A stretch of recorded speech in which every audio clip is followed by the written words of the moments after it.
Chaque mot de Torah, c'est Netzach Netzachim. C'est une éternité, chaque mot de Torah.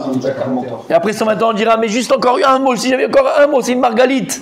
C'est comme si on te fait rentrer dans une pièce à trésor. D'accord? Et on dit, t'as une minute. Et tu prends le plus, mais t'as encore 30 secondes, j'ai encore une seconde, j'ai encore plus. Mais c'est pareil. Chaque mot de Torah, c'est margaliot. La Shabbat au Shiloh. Et Linda ouvre la cage. Exactement. Allez, on y va, messieurs. Gemara. Alors, la Gemara, maintenant, elle va revenir sur la Mishnah. Par exemple, il y a écrit que Shomeret Yabam chez Zinta, Asura Yabam.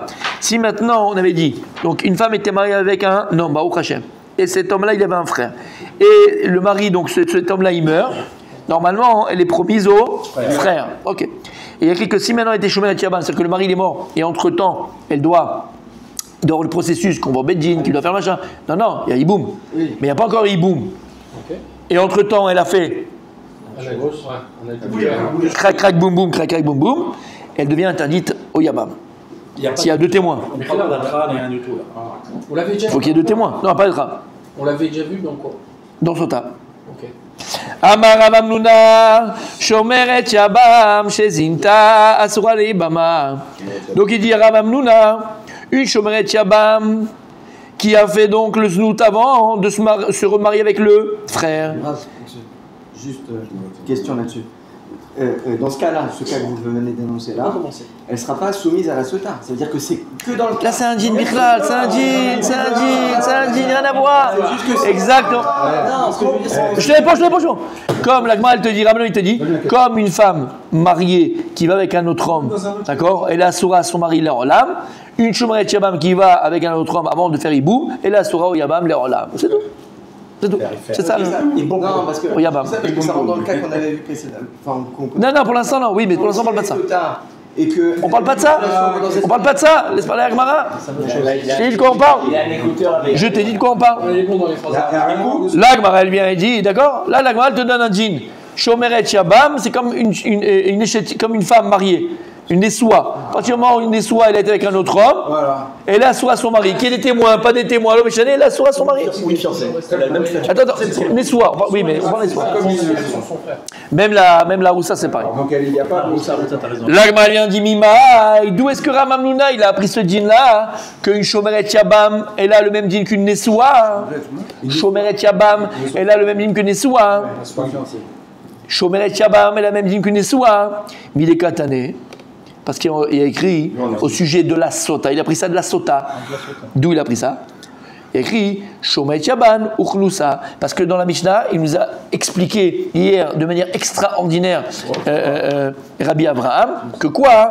Que elle disait donc Amen, Amen, Shlosa Titi Aroussa, que je n'ai pas été avec un autre homme quand j'étais fiancé, quand j'étais Nessoua marié, et elle disait aussi quand j'étais Shomeret Yabam, et aussi quand elle dit Knoussa. Et puisqu'on a mis Shomeret Yabam avec la Nessoua, Mashma qu'elle a le même djinn que la Nessoua, même quand on ne parle pas de Sota. Donc elle a le même djinn que la Nessoua, et si une Nessoua, elle a été avec un autre homme, d'accord, elle est assoura à son mari, et bien Shomeret Yabam, elle va avec un autre homme avant de faire lui boum, elle est assoura au Yabam, les Rolam. Son futur mari. Ah, au Yabam. Donc son statut, il est par rapport au futur mari, il n'est pas par rapport à son ancien mari. Non, mais il est mort. Le statut de Yabam, par rapport au Yabam. Ce qui est grave pour son mari qui est décédé, il n'aura pas de descendance. Ah bah oui. Amrat. Non, ouais. Pas descendre. Ah oui. Si, tu ne vas pas descendre. Amrat Bishlama. Ça va. Alors, Marie explique.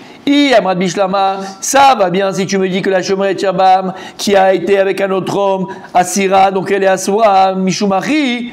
Matne Bahada. C'est pour ça que quoi? Que même la Mishnah dans ma Sechet Sota, ici chez nous, elle inclut la Shomeret Yabam dans la Sota où elle doit dire Amen, Amen. Que quoi? Que même la Shomeret Yabam, si jamais elle a fait entre le Hiboum et la mort de son mari, entre la mort de son mari et le Hiboum, les ont marché.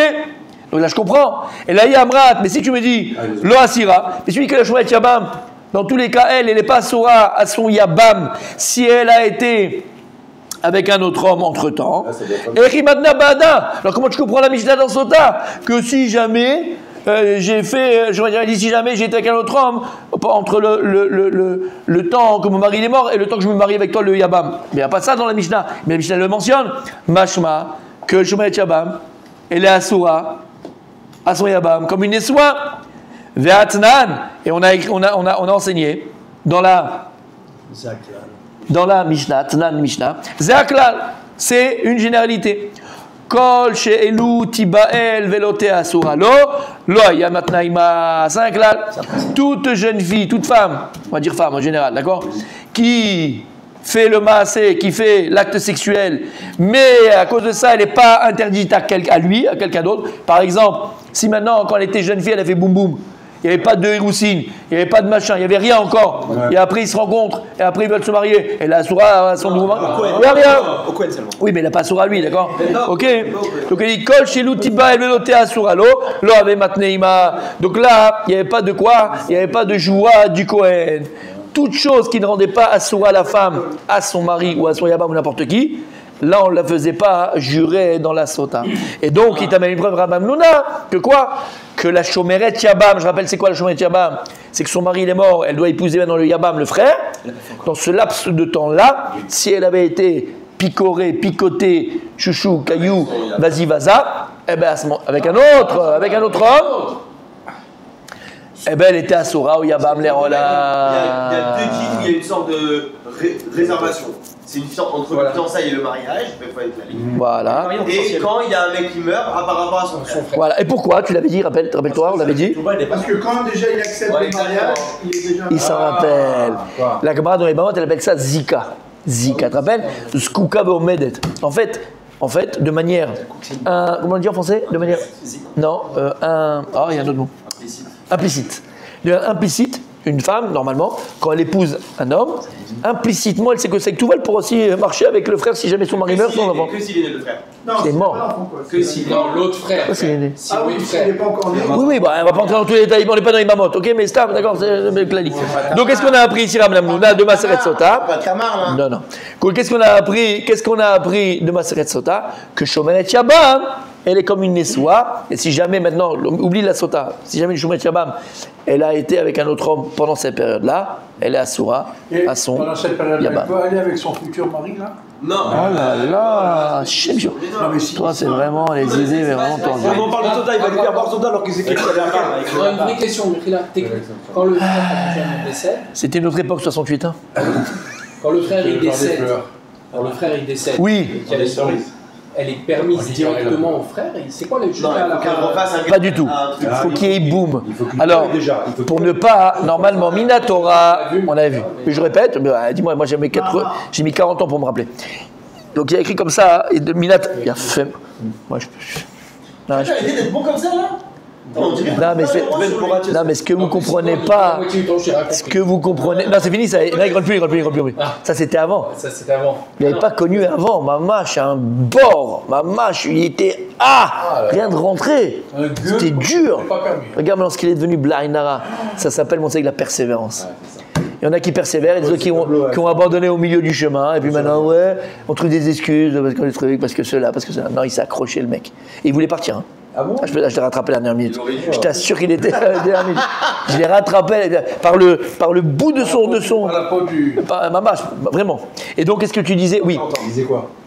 Donc je te répète, exactement à m'en rappeler, hein, c'est pas grave.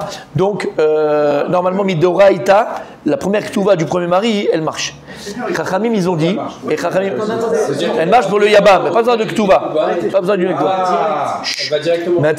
Maintenant, Chachamim, pour ne pas que cette femme-là, elle soit zola, qu'elle soit soldée, exactement, aux yeux ordinaires, aux yeux du nouveau mari, d'accord, quand il n'y a pas de tuva, ils ont fait un mahamar, ce qu'il vient de dire ici. Un mahamar, si on écrit quelque chose qui ressemble à une tuva, c'est comme le canadrai, ça a la couleur, ça a le machin, mais ça n'a pas le goût, quoi. Ben, c'est pareil, c'est un mahamar, c'est comme une tuva pour la yébama, pour ne pas qu'elle soit zola aux yeux de son nouveau mari. Pour lui donner le cabane. D'ailleurs, même s'il y a 4 frères, même si c'est le plus jeune qui propose, ça marche. Celui qui était là hier, plus âgé, plus jeune. Celui qui était hier, il aurait vu quelque chose de magnifique sur la Yébamot, mais vous n'étiez pas là. Dommage. C'est un vidéo. Ouais, c'est enregistré. Ok, merci. Enregistré. Il est déjà sur. Et on est là qu'elle doit avant de faire les photos. Non, elle doit attendre 3 mois. 3 mois? Pour être sûr qu'elle était pas. Parce que c'est 3 mois. Ça veut dire que pendant 3 mois, elle a pendant 3 mois où elle n'aura pas de relation. Avec le consentement. Non, il n'y a pas d'Iboum Bichlal. On attend 3 mois. Parce que c'est là un enfant de son mari, il n'a pas besoin de faire Iboum. Il n'a pas besoin de faire Iboum. Comment? Elle ne peut pas refuser l'Iboum. Non, elle ne peut pas refuser l'Iboum. C'est lui, que le mari qui peut refuser. Elle ne peut pas refuser. Rare. Dans quelle logique on voit qu'il faut le consentement de la femme. Bon, on n'est pas dans Iboum. D'accord. Mais le consentement, je viens de le dire, implicitement, quand tu as fait l'acte avec le premier, elle sait qu'elle peut se marier avec le frère. Alors tu me chauffes, je vais raconter une histoire, je ne l'ai pas racontée, je la raconte quand même. Hier j'ai raconté cette histoire, vous n'étiez pas là, je la raconte quand même. La Gemara elle raconte là-bas, dans les Bamot, les Rouchami et les Bamot. La Gemara elle raconte, c'est une très très belle histoire, messieurs, s'il vous plaît, restez concentrés. La Gemara elle raconte, ça va te plaire, Rabbi Raphaël, ça va te plaire. Ça parle de gonzesse. Et donc la Gemara, d'accord, elle raconte qu'il y avait donc il y avait une famille où c'était une fratrie. Messieurs, c'était une fratrie, il y avait 13 frères. 13 frères, Blainara, 13 frères. Malheureusement, donc tous mariés, à part un, le dernier, il ne s'est pas marié, tous mariés. Et les 12 mariés sont tous morts, sans enfants. Mazal. C'est une histoire que la Gemara raconte. Oui, c'est bon, passe. Et donc, les 12 sont morts sans enfants, malheureusement. Les Yébamot, elles sont arrivées devant le jeune frère, qui habitait en âge de se marier, tout ça. Les 12. Et ils lui ont dit, fais-le. Non, fais l'hiboum avec nous. Bah oui. Tu vas faire 12 fois le hiboum. Bah oui. T'as vu mon Francis? Donc tu vas faire 12 fois le hiboum. Écoutez l'histoire. Alors le Yabam, il était là. Il a dit, écoutez, je suis avec tout le respect que je vous dois, je ne peux pas, parce que je n'ai pas les moyens de venir à vos besoins. Pourquoi? On a vu hier, c'était le cours que j'ai envoyé. Est-ce qu'on a le droit de se marier avec plusieurs femmes? Oui, mais d'Oraïta, on a le droit. Et une des conditions, c'est quoi? C'est de subvenir aux besoins de toutes les femmes que tu prends et ne faire aucune différence. C'est-à-dire que si tu donnes 1000 à une, tu donnes 1000 à l'autre. Tu prends 3 pièces, et on n'est pas habité ensemble, hein, c'est toujours chacune sa maison. 3 pièces. Tu vas en vacances à Honolulu, tu l'amènes à Honolulu. Tout autour d'abord, non seulement au niveau Caspi, financier, et au niveau amour. Ouais. Tu dois donner la même chose d'amour au niveau sexuel à chacune. Alors, lui, il a dit, parlez pour vous. Donc lui, il a dit, je suis désolé, je peux pas, j'ai pas assez d'argent, 12 femmes, comment ça je peux pas? Regardez-moi. Elles ont dit. Bah, écoutez-moi bien. Et c'est le cours d'hier, aujourd'hui on ne fait plus, on se marie avec une seule femme à l'époque. Il faut comprendre qu'ils avaient. On ne peut pas comprendre ce que c'est. On est tellement sale dans notre tête. On est tellement sale dans notre tête, qu'on ne peut pas imaginer autre chose que ce que nous on pense. Il faut comprendre qu'à l'époque, Béhémet, il faisait Iboum. Quand il faisait ce qu'il faisait, quand il se mariait, quand il y avait plusieurs femmes, c'était Béhémet les Shem Shamaim. C'était vraiment les Shem Shamaim. J'ouvre une parenthèse dans l'histoire. La Gemara raconte aussi que Rabbi Tarfon, il était Cohen. Et Rabbi Tarfon était Cohen, et à un moment donné, il y a une période où il y a eu la Ra'av, il y avait la famine. Il y a une famine dans le pays, il n'y avait plus rien dans le pays. D'accord? Qu'est-ce qu'il a fait Rabbi Tarfon? Il est parti, il a épousé en même temps, 300 femmes, 300 israéliotes, 300 juives israéliotes. Pas Cohen, pas Lévi, israéliotes. 300 il a épousé pendant la famine. Lama, Kiddushin, Nisrin, tout en même temps. On peut faire aussi Batachat, on peut faire double Batachat en même temps. Et il s'est marié avec 300 femmes en même temps. Israéliotes. Lama, ma Kavanachelo. Pourquoi? Comme il était Cohen, il avait la Trouma. Et comme c'est de la famine, pour permettre à des Israéliotes de manger la Trouma, il les a épousés. Alors tu comprends de quoi on parle ici? Maintenant, s'ils les épousaient, ça veut dire que les 300, ils devaient les farnes au tam. Pas que. Alors je ferme la parenthèse. Alors écoutez, il a dit, je ne peux pas vous prendre en hiboum parce que je n'ai pas les moyens. Ces femmes-là, tzadkaniyot, qui voulaient donner une descendance à leur mari, ils sont venus, ils ont dit, écoute, on est 12. Il y a 12 mois dans l'année. Voilà, chacune de nous, elle travaille un mois. Tu n'as pas besoin de travailler. Chacune de nous travaille un mois. Toi, tu ne travailles pas, tu seras rentier. On t'amène l'argent, mais au moins, on veut un zéra pour notre frère. Écoutez bien. On veut un zéra, on veut une naissance pour notre mari. Il a dit, d'accord, regardez bien le coco. Et je vais d'accord, il n'y a pas de problème. Mais des fois, il y a 13 mois dans l'année. Quand il y a 2 Hadar, il y a un 13e mois. Je ne peux pas. Je ne peux pas. Ils ont été au Bedin, c'était devant le Bedin tout ça. Il y avait Rabbeinu Akadosh, Rabbi Ouda Nassi, il était là. C'était lui il a dit, écoute mon fils, le 13e mois, à l'ail, tu viens me voir, je te donne le 13e mois. Mais tu as donné un zéra à ton frère. C'est ce qui s'est passé. Il a fait hiboum avec toutes ces femmes-là. Et la Gemara continue, elle dit, quand il s'est passé, c'était un Ibis textile, d'accord, une Ibis textile, c'est la 3e année. Elles sont toutes venues au Beddin, où il y avait Rabbi Yehuda Nassi. Chacune avait eu 3 enfants de cet homme-là, de leur nouveau mari. 3 enfants, donc avec 36 enfants. Parce que, en fait, qu'est-ce qui s'est passé? Je voulais vous dire, dans la Gemara, elle dit que lorsqu'après il a dit, moi je prends le 13e mois, et lui il a accepté, il les a bénis, il a dit que Bezrat Hashem, vous aurez, donc vous donnerez un zéra à votre frère, au mari, premier mari. Donc ils sont venus au Beddin avec 36 enfants.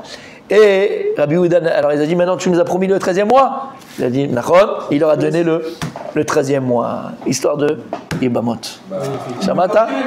Comment? Sur les 36, il n'y en a pas qui sont habillés. C'est le zéra, il faut qu'il prenne une autre femme pour que ce soit lui. 2e et 3e, c'est lui. Et les premiers, les Mais les 2e et 3e, c'est lui, exactement. C'est que les premiers. À partir du moment où il y a un enfant, c'est bon. C'est que le premier. Il prend le nom du père. Et tous prennent le nom du père, Birla. Emmet. S'il y a des petites blessures, c'est entendu ça, ils prennent le nom du père. Le premier? Qui est sorti. Le premier, il prend le nom du père qui est décédé. Le premier de chacune. Ouais. Voilà, messieurs. Alors il avait 12 Bechor. 12 Bechor de différentes femmes. Ah mais c'est pas lui, vous avez dit c'est pas lui les premiers. C'est au mari. Donc lui, il a C'est pas au de frère. enfant, en fait. Non. Une fille ou un garçon? Il faut qu'il se marie avec une autre femme. Garçon. Le deuxième, c'est son Garçon. Garçon. Garçon. Non, mais Non, c'est plus un Bechor. Garçon. Continue demain, mais ça